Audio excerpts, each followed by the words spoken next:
नमस्कार. आपल्या सगळ्यांचे महाराष्ट्र सोशल न्यूज चॅनलमध्ये हार्दिक स्वागत. चला वळूया तर एका नवीन बातमीकडे. आजची बातमी.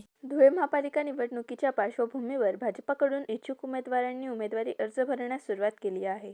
मिल परिसरातील प्रभाग क्रमांक 17 मधून भाजपाकडून इच्छुक उमेदवार माजी सभापती शीतल नवले यांच्यासह अमोल मासोळे, सुरेखा उगले आणि सुनंदा माळी यांनी प्रभाग कार्यालयात आपला उमेदवारी अर्ज भरला आहे. भाजपाकडून अद्याप कोणालाही एबी फॉर्म देण्यात आला नसला तरी इच्छुकांकडून आता फॉर्म भरण्यास सुरुवात झाली आहे. तर दुसरीकडे बहुजन समाज पार्टीच्या वतीने देखील मनपा निवडणुकीमध्ये आपले उमेदवार उभे करण्यात आले आहे. यावेळी शक्ती प्रदर्शन करीत बहुजन समाज पक्षाच्या वतीने 4 उमेदवारी अर्ज हे दाखल करण्यात आले आहे. उद्या उमेदवारी अर्ज भरण्याची शेवटची तारीख असल्याने सर्वाधिक अर्ज हे उद्या दाखल होतील. एकीकडे भाजप शिवसेना युती झाली नसल्याने आता स्वबळावरती कोणकोणते राजकीय पक्ष हे आपले उमेदवार उभे करतात हे देखील पाहणं तेवढंच महत्त्वाचे ठरणार आहे.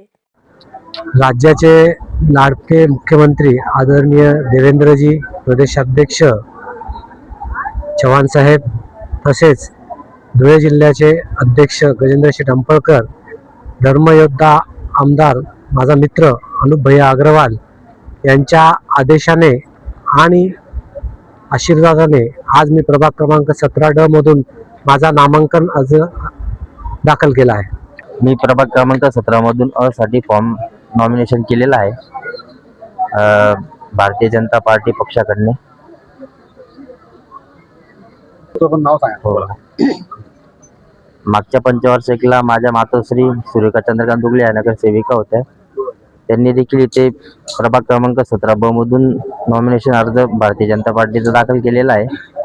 तरी आता पक्ष ज्याला संधी देईल आम्ही त्याचे बांधील असू.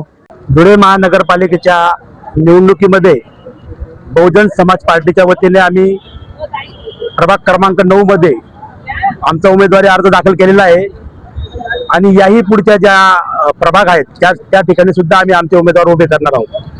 आणि जे काही या नगरपालिकेमध्ये जी उदासीनता आहे, जे भ्रष्टाचार आहे, या निवडणुकीच्या माध्यमाने आम्ही जनतेसमोर मांडणार आहोत आणि जनतेचा कौल घेणार आहोत.